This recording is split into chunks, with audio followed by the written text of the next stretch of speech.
Yo, yo, yo, what is up, YouTube? Playing some Hebo today against a Masters Border Hades, which I'm happy about because this is my first take, actually. I played a couple, oh, it's Chris. I played a couple, what should I say, a couple warm-ups on my alts. Watched some Twitch streams here and there, but for the most part, this is my first game, you know, it's my first recording. And speaking of which, as far as my first recording situation goes, hold on. Let me buy my relics here.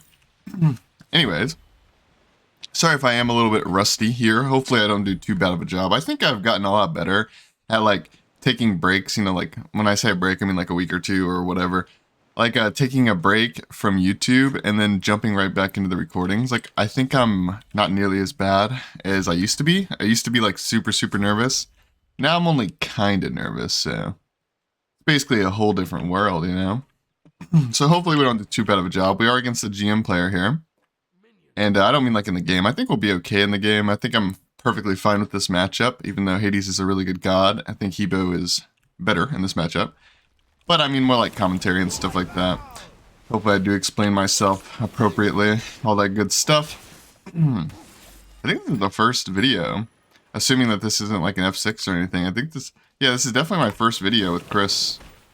I've never played a game against him before. For those of you who don't know Chris, he is a streamer. He is a YouTuber now, I think. He's uploading content on YouTube. And I played against him a ton of times before.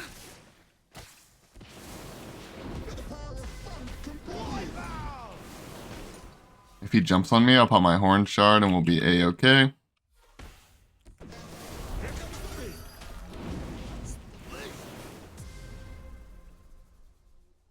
Honestly, maybe I could have played a little bit more aggro there. Like I didn't have to backpedal as much. I think backpedaling there was good, but not as much as I did. We hit 5 here. That's good. That is good for us. No way you can test this, right? Surely not. Oh, I forgot to mention, because it's really not that important because it's not actually anything special, but...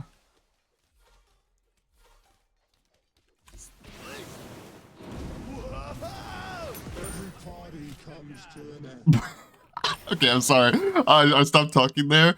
I think it's pretty obvious what happened. I realized I could kill him. If we're being completely honest, I thought my ult would kill him. I did not think I would need the extra auto.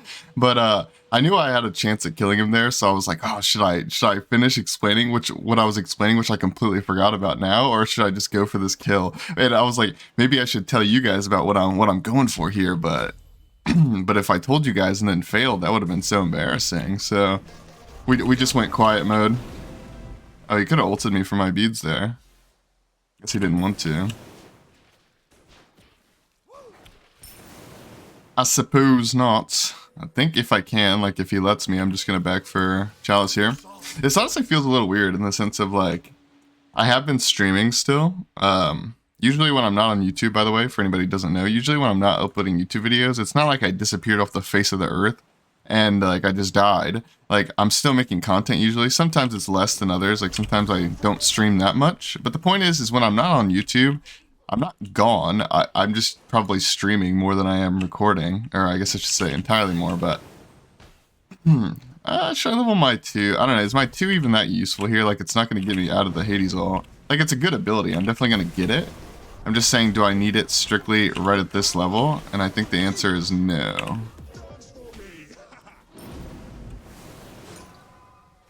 So we didn't end up using our... We didn't end up using our beads or our ult there. I figured I'd be fine, which I was. Oop, knocked him up a bit there. He has no jump right now, which is great for me. Oops. We did not hit him with that spoutaroo. Oh! A little bit awkward. I gotta admit.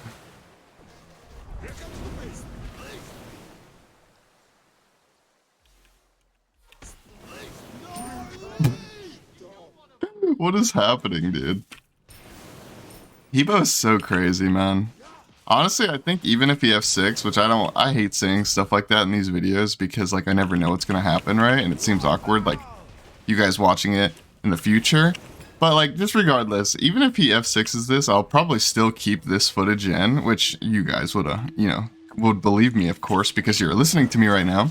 I'd probably keep this footage in, even if he F6, just to show you guys how good this character is in the early game, because I am against a GM player. Chris is pretty good. And that being said, and also he's playing a very good god, and a god that he's obviously comfortable on. If I recall, this is Hades is his top worshiper god, or at least like top 3, I don't know. I think it's definitely his top worshiper god though, and it's a Masters border, so it kind of checks all the boxes, you know, GM player, good god, plays that god a lot. It checks the boxes, you know. And so like the whole point of this video, besides, oh, I just remember what I didn't explain earlier. Okay, besides doing my best Paul impression, that's what I'm trying to do right now. I'm trying to be Paul. I'm trying to be the best Paul there ever was, you know? And no one can actually be the Paul though, the Paul Hebo, except for Paul, but like we're gonna try our best anyways, you know? What I was gonna say is, besides the little gimmick of I'm RPing Paul, lil W, which by the way, I couldn't imagine if you play Smite you don't know who Paul is, but just in case you don't, Paul is a pro mid laner in the SPL, the Smite Pro League. So that's who I'm referring to, and he's just known for playing like, he's like, honestly, at least from my POV, the only one I know of, which I'm sure there's a bunch because there's a main for every god in the game, right? But it's from my perspective, at least, Paul is the Hebo main. Like, he's the only one that mains Hebo that I know of. That's like remotely good at the game. But then again, I only know from, you know, my region, which they recently merged the platforms together. So I can't use that excuse anymore these days. But, you know, generally speaking, I only know from my platform and my region, right? So, but Paul is the Hebo main. And here we are playing the Hebrew. Lifesteal. Yeah, we'll go this. And what I was going to say before that was basically the point of this video, besides my little gimmick, is to show you guys how powerful Hebo is in the early game, in the mid game, in the late game, in the all game. Like, even against top tier characters, he's just powerful. I saw him over the wall there, so we hit him with a swift little splash.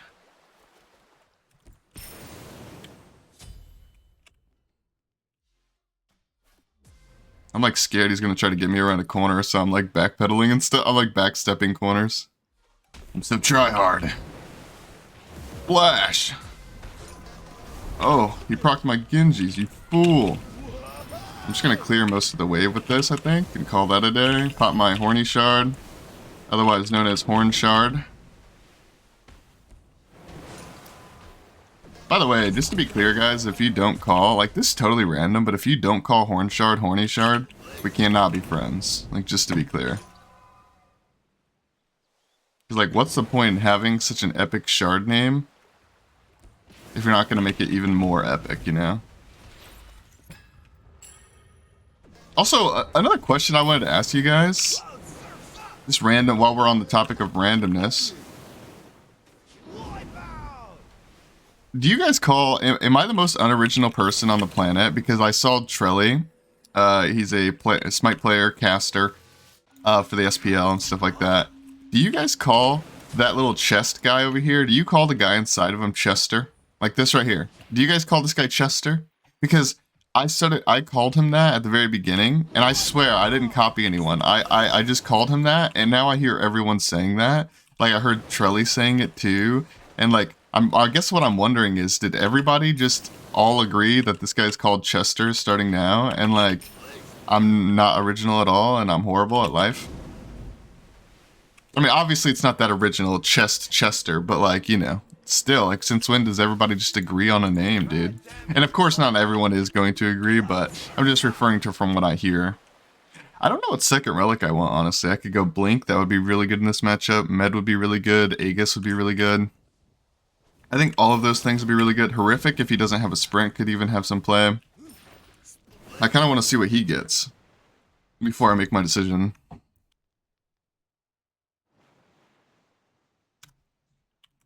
No! Curses. By the way, if you guys are curious about the build and why I'm doing this, I will explain it at the end. I mean, hopefully I remember. I seriously doubt I'll forget, but I will explain it at the end, why I build what I do. if you don't actually care to watch the whole video, but you did end up making it to this point, you can just skip to the end where I explain my build. Or maybe you just want to skip there and then skip back, you know? Maybe you just want to know now. But either way, I will explain some of my thought processes on the build. I wasn't even going to stop his back, actually. I mean, I see why he thought I was going to, because I put that carpet out. But I chose not to. Like, I second-guessed it, because I like Chris, and I didn't want to be BM. And I don't need to do that to win this game, so... Like, I'm a firm believer that it's not BM to do a strategic move if it's, like, your way of winning the game, you know? If it gives you, like, a big advantage that you need it or whatever, then that's good, that's fine. But, like, in this situation, it may or may not give me an advantage, but it's not very big, and I definitely don't need it. So, therefore, it's like, I'm just doing a mean thing for no reason, you know? Like, for no good reason.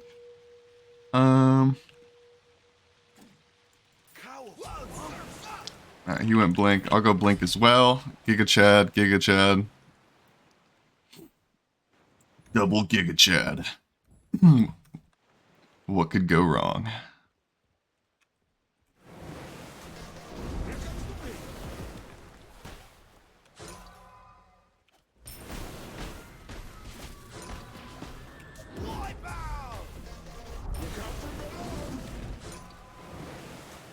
I mean, I see what he's trying to do, and it's not bad, but I just don't see how that works if I'm paying attention.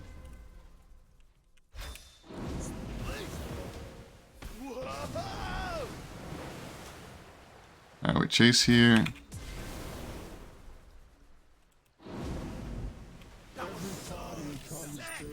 We chase here, we call it a day. Oh, he surrendered, bro. Like, that was like such a messed up game where it was like, it's like it wasn't a 5-minute surrender to where I can just easily scrap that. That was like a 3-kill, 11-minute game. That was like just close to being like exactly what I wanted. I think I'm just going to skip into the next game. I appreciate you guys for watching. I'll see you guys in the next game. Until then, goodbye. And we're back into the second game. Same stuff. This one is actually interesting because we're against a Nuwa. Like, you know, you never see a Nuwa, but we're against a Masters border Nuwa. This guy's a little Nuwa main, man. I'm gonna go ahead and build, I think, the same stuff as last time. I actually don't know if I got 2 mana potions last time or not, but I think... Okay, let me put it this way. I think double mana potion is the best if you're not getting blue buff. But if you're getting blue buff, I actually like it like this, especially since I go meditation, which definitely helps you with mana in the early game. So, anyways, sorry if I'm a little, I don't know, more rusty. I mean, I guess I would be less rusty. I don't know. Anyways, the point is I played one more game after that one and ended up getting Hebo banned. So I had to play a Hades game. It wasn't a very long one. It was only like a 9-minute game against a Diamond Nemesis.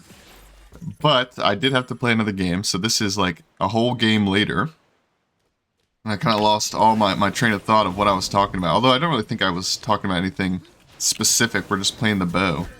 I know the last thing I said to you guys was like me just being sad because he F6'd a probably pretty good game. In his defense, I will say that matchup is Hebo favored, 100%.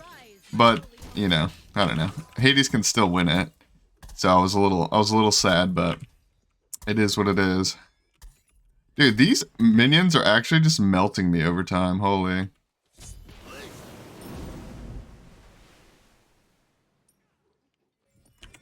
I'm like pressuring her, making her go clear the wave. Okay. I didn't level my ults. Oh my god, that is so embarrassing. Wait, does this work? My 3 hits so hard. Oh my god. What is happening? Dude, I am so confused right now. Okay, if it doesn't... Oh.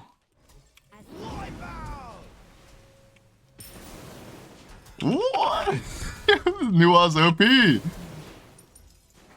No, I'm just kidding. I think it's pretty obvious. If it wasn't obvious what happened there, I didn't expect him to actually just walk through the minions. I think he used his fog to get through that. Or maybe I'm just stupid. I don't know. But he definitely can fog past the minions without me seeing him. I'm level 5 with no ult, bro. This guy's probably wondering why I haven't ulted him yet. He's also probably wondering why my... Oof. Nice. He's also probably wondering why my... Oh my god. Do we go for the epic play here? No. Surely not. Surely we don't do that. But anyways, I didn't expect her to be there for one, so that's first mistake. Second mistake is when she used her ability, I realized that I was body blocked and I couldn't find a way out. I'm sure there was a way out, but through my hammering of the keys, I couldn't find a way out of the body block, and I was panicking. And then I realized I'm level 5 and I can just ult out. So I go to level my ultimate, and it's 1 key away from the 3, obviously, and I end up leveling my 3. So long story short, we butchered that entire engagement. Although we did get the blue though. And now I have 3 points into my 3, apparently. Like, sometimes I put 2 points into it early just because I don't want to get the carpet. I don't know why, honestly. I'm just not a fan of the carpet in the early game. I understand the carpet is actually, like, a super good ability. But unless I'm against, like, a melee god or somebody with heavy slows that I need to cleanse, I usually put skip points into it. Although I will say that's probably a competitive flaw. Like, I just like extra damage, but it's going to be so much more consistent just to get the 2. Because it'll help proc your passive a bit more. And also it can CC them for your abilities and stuff. Although Hebo abilities aren't really that hard to land, but you know. Either way. I'm glad she didn't notice my little Chester boys. Ugh. Alright, it turns out when we have our ultimate, Nuwa is pretty easy to kill. Who would have thought? Who would have thunk it, man? Oh, I want to show you guys. Before this video is over, I want to show you guys, no CDR, like I don't even have any CDR, right? So this obviously could be a lot more cringe if I had CDR. I mean, this blue buff's going to wear off by the time I'm there. I guess I could, yeah, I'll pick up the blue buff. We'll have 10% CDR. But I want to show you guys Hebo with meditation plus Horn Shard, the horniest of all shards. In the early game too, like that's the point, is like he fries people with this so well in the early game. It's hilarious to me. No, get back here.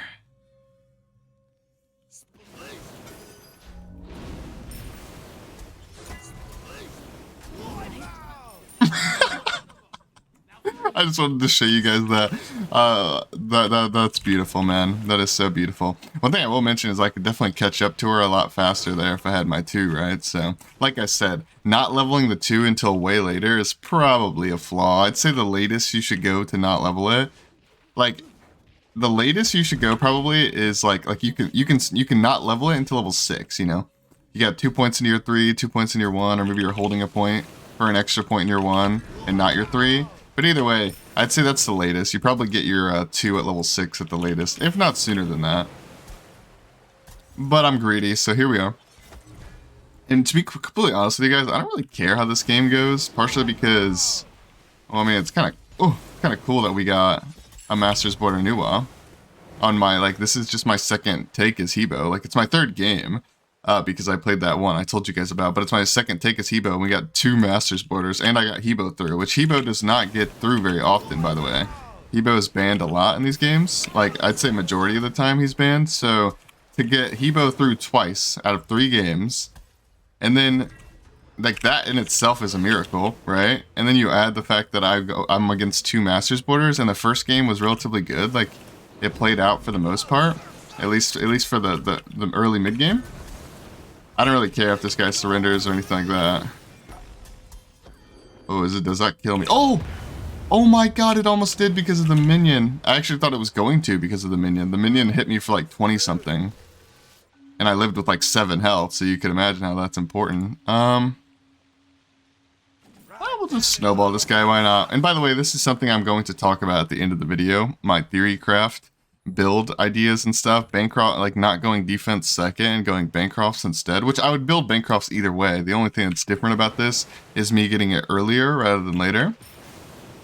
But like, I'll explain that more at the end of the video. Hopefully I do a pretty good job. Hopefully I don't stumble over my words too much. I don't know why, but like during the game, I feel like I do a relatively good job at explaining things. Relatively, right? But once I get into that aftermatch, or once I get into that god builder, I feel like maybe like all the thoughts come rushing to me at one time and like my ADD kicks in or something. I don't know, but I do a lot worse job, you know, trying to say the things that I want to say.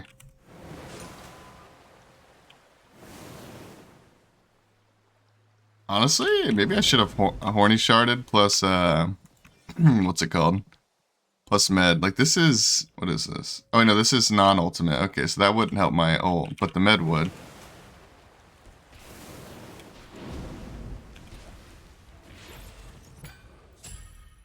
Okay. Oh, by the way, this upgraded med tech early game, I think is really good in general, by the way. Like, if you're going to go med, this is just a random tip. This has nothing to do with Hebo. You could do this on any mage, Osiris, whatever. I'm just a big med fan. I don't do it every game, but I do it in most of my games.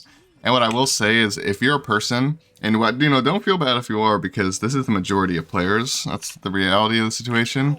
If you're a person that thinks that going mid for the late game is good, and I mean, that is a true statement, but if you're going mid strictly for late game, you're wrong. Your med helps you in the early game with the sustain a little bit, but more importantly, you have to upgrade it early. Now, how early is depending on the game. I'd say like the safest is after like your third item, your second or third item. But the point is don't buy meditation and then upgrade it after your full build with a power potion. Like, it's literally a wasted relic at that point. It's definitely worth the 800 gold to get it somewhat early on and pressure with it. Now, you do not want to start it necessarily. Only a couple of gods can actually start upgraded med and make that work. You have to have a really good early game. But generally speaking, just on any god, like it doesn't really matter who it is. Any god, if you're going to build med on them, you should be upgrading it early, in my opinion. I could blink on this guy.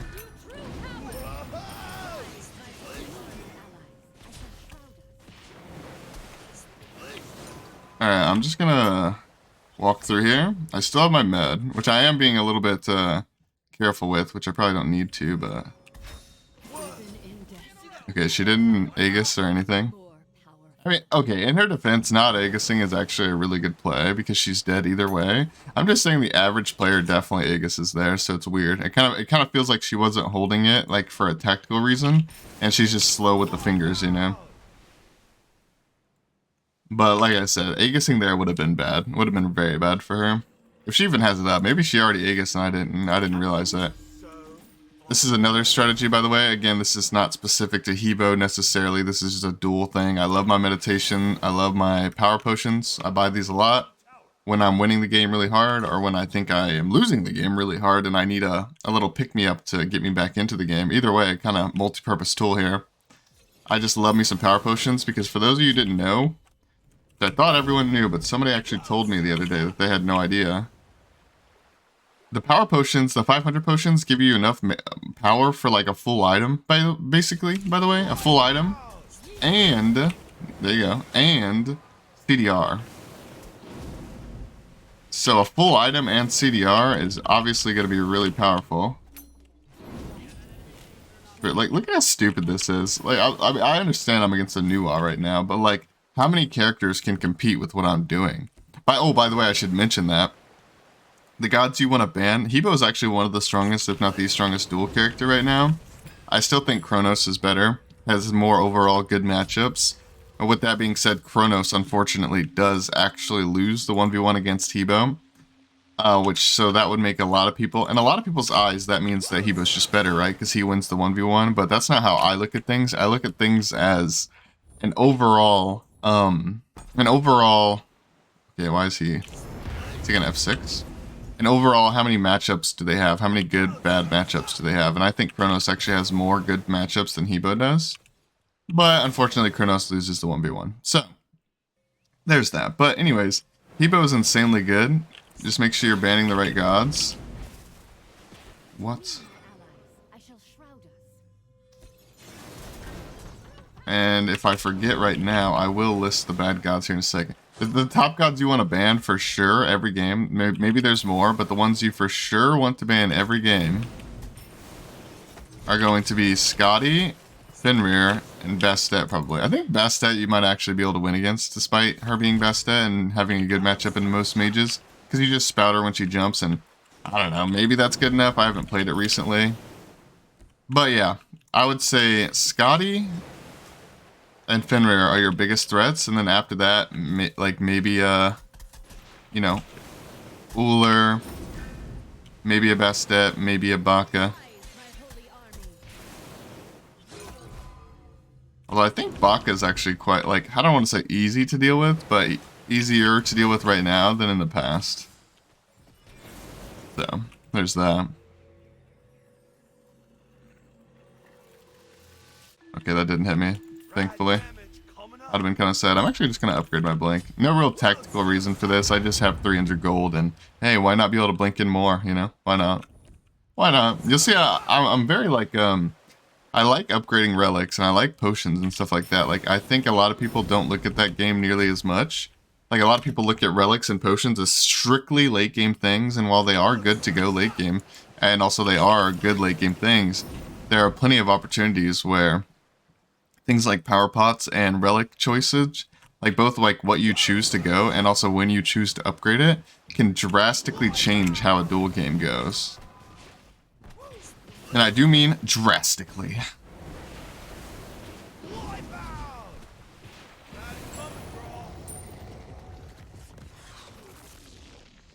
Yeah, fortunately this game is pretty boring. It's just me chasing a new but like I said, like, there's really not a lot of gods that can compete with this. Like, I played Hebo quite a few times recently. I played against it quite a few times, and yeah, it feels pretty disgusting how good he is with the class buff he got, the itemizations that you can build into right now. Ooh. Nice. His itemization feels good, the class buff feels good, the horn shard on him feels great. You know, there's not a lot of things going wrong for Hebo right now, besides Fenrir being in the meta. You gotta make sure you ban that Fenrir boy. You got to make... That's probably the #1 Hebo rule, honestly. And Scotty. You have a better chance of beating Scotty, but trust me, I don't care if you beat Scotty's all day long on, you know... I'm telling you right now, you are not facing good ones. A good Scotty can beat a Hebo. And I want to say very easily, honestly. Especially if she goes double defense. Double defense is like one of the counters to this god, I think. Yeah, we'll probably go more lifesteal here. Why not? Why not? So we get a poly. We get a poly. Probably finish off with double lifesteal. Poly into Typhons, which would give us 20% pen. We'll have 20% cooldown, 30 with the power pop, 40 with the blue buff. Although we probably don't need 40. Probably just go 30% cooldown this game, especially with our meditation. We'll back up here. Let's buy some wards, why not? I don't really need to know where she is. It's just, you know, I have some extra gold. Warding spots like this and this can stop people from, like, just running around the map and cheesing you. Not like I think she's going to kill me, more of like she might escape me or clear a wave when I didn't notice her type thing. Something of that nature. It's always nice just to have wards in these general areas. Another great spot is like literally... Here, wait. Another great spot's like literally right there. Ah, this guy's tearing me a new one. I found my med here, but...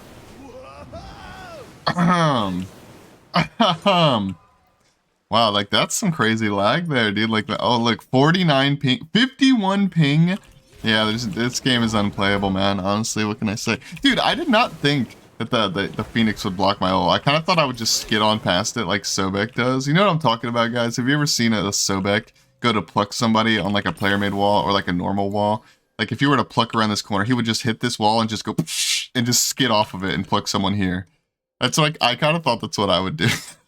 Also, I messed up my freaking, my med was really bad. And, if, you know, just to top it off, she got 2 stuns on me. That's crazy. She must have had those minions out for a little while. I know she has Chronos Pendant, but still. I also just kind of realized my blink has been kind of artificial this game, huh? Like, full disclosure, I'm not taking this game full maximum tryhard serious because I'm against Anua. And, like, I'm Hebo. Like, I'm a broken character versus a not broken character. So I don't have to sweat. But for YouTube's sake, I should probably get in on this guy.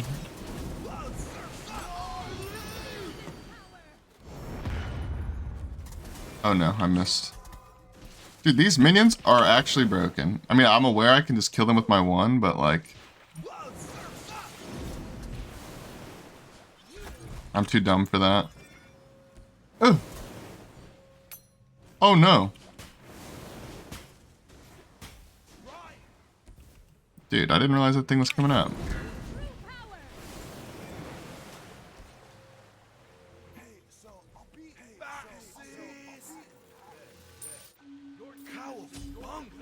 I'm gonna buy this and this. And again, just another thing, a glyph, by the way. Just one more thing. A glyph is really good here. Like what I'm trying to say is you don't have to get glyphs 6 slot. Like you don't have to wait until your build is finished. It's all about tempo and how the game is going. You know what I mean? Like it's not just about getting to the end game. It's the process of getting there. It's, you know, it's not just the destination. It's the journey, right? Like, so like right here, technically, am I delaying my last item? Yes, I am delaying my last item. But does that matter if I just walk up here and kill him real quick? Technically, I'm delaying my win by waiting for my last item if I can win right now. And the thing is even if I don't win right now, I'll probably be able to stay out long enough to where I back for my Typhons anyways. So it's like, what's the what reason would I have to not spend my 600 gold there? Like right here, for example, I could be killing him right now, and that would be an obvious, like, I win the game.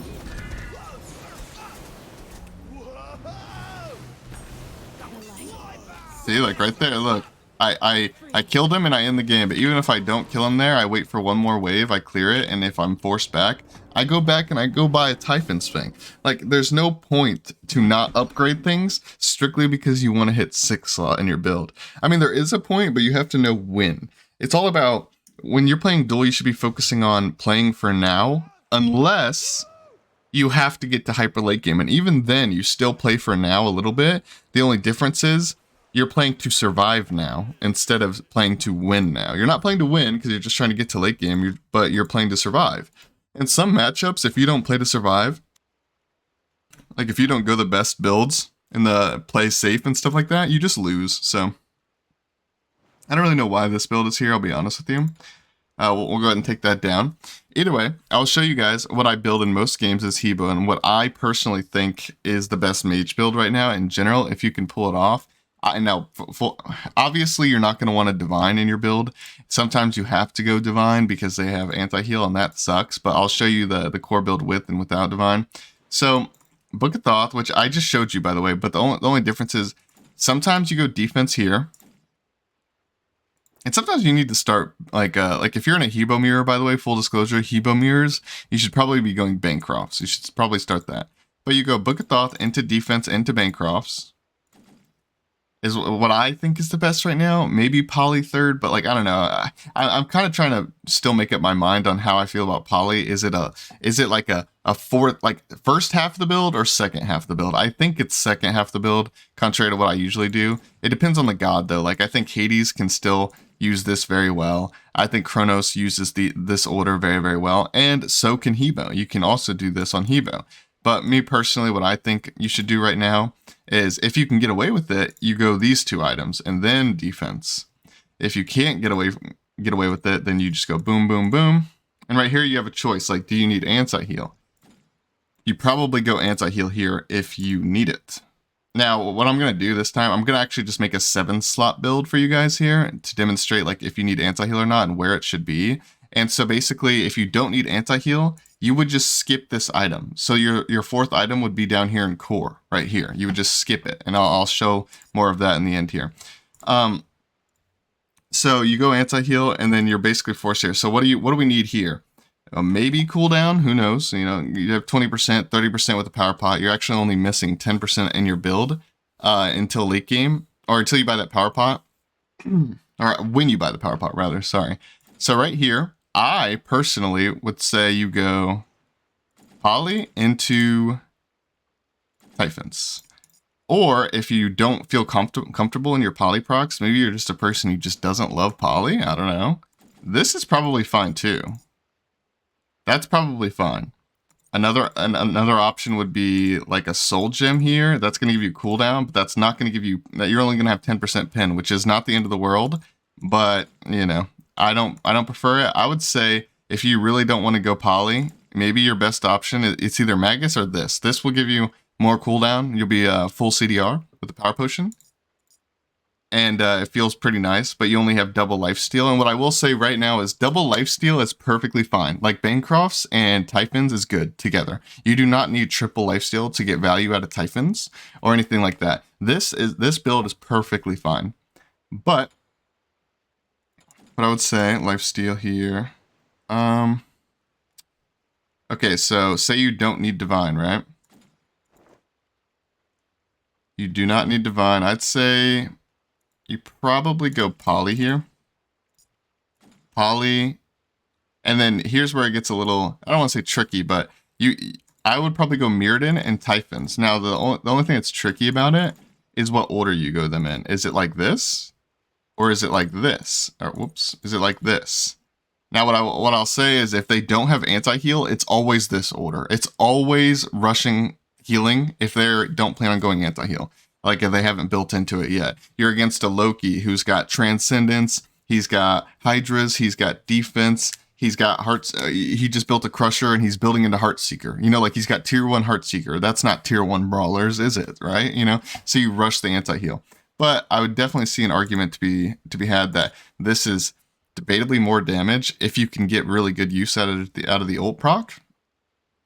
And it also has CDR, which makes just your overall kit more defensive and more offensive, and that's nice.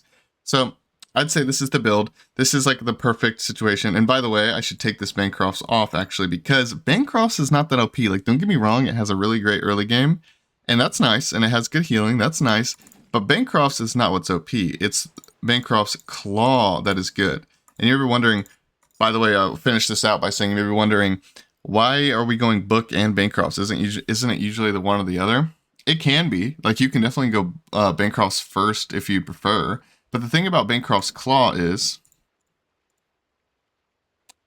as it says right here, blah, blah, blah, blah, blah.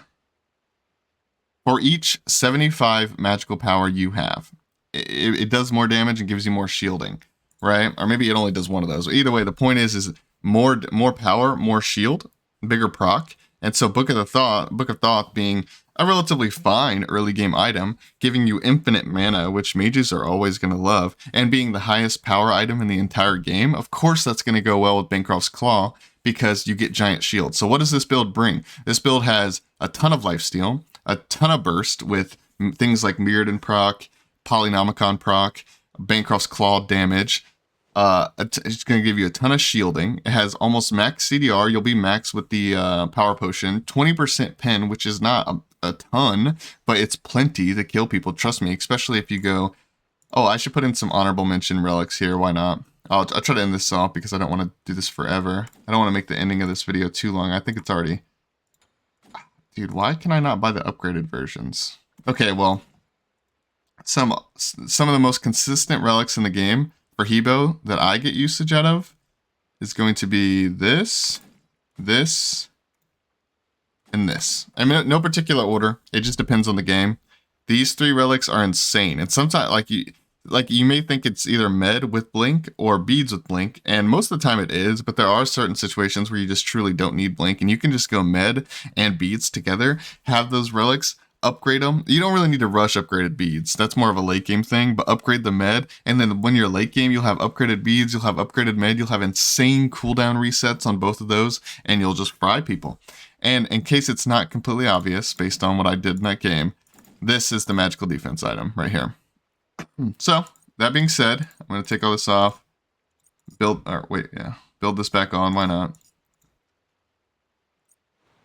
This is the build you want to be running. I hope you guys did enjoy the video. I know this is a bit of a weird one. I mean, it wasn't that weird. It's just weird because it's a 2-parter where one game got like mostly played out, but not fully. And then I went against an all-masters board and knew, that's so random. But I hope I wasn't too rusty. I hope I did a good job explaining things. I will see you guys in the next video. As always, thank you guys so much for watching. Goodbye, goodbye, goodbye.